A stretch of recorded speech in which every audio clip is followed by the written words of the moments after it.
I randomly one day just got a call from some board, and he was like, bro, like, we like Proverbs, we do this, that, and the third. Like, what if we like recorded something at my counter talking about some Proverbs we like and giving our interpretation? I was like, okay, yeah, sure.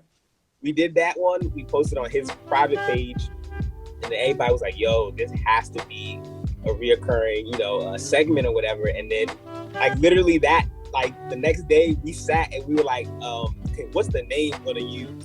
We were thinking a whole bunch of craziness.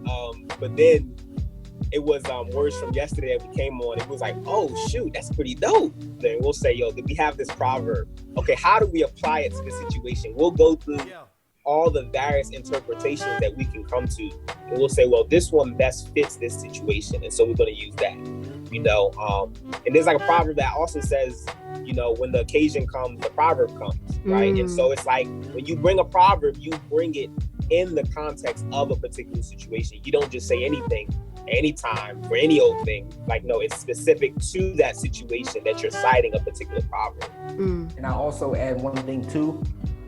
Proverbs are very cultural too, and so sometimes for me, and I think that's why we do so many Yoruba and Akan proverbs, because we've got a chance to experience that culture a little bit more than certain other ones. We do a lot of Haitian proverbs because we have more experience with that culture.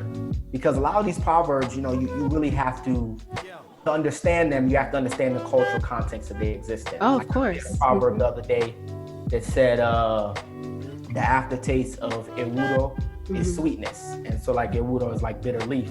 But like to understand that, you got to understand that bitter leaf is used by so many cultures across like West Africa where it grows. Right.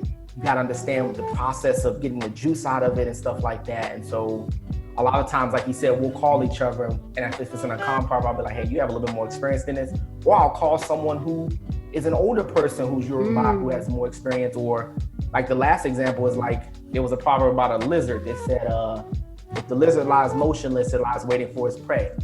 I literally spent an hour watching a documentary about how lizards hunt. I'm like, okay, like let me try to understand this. And it was like, these lizards literally sit still. And if you look at them, you wouldn't think they're doing anything, but they're just calmly calculating and everything. So sometimes understanding that context takes knowing the culture.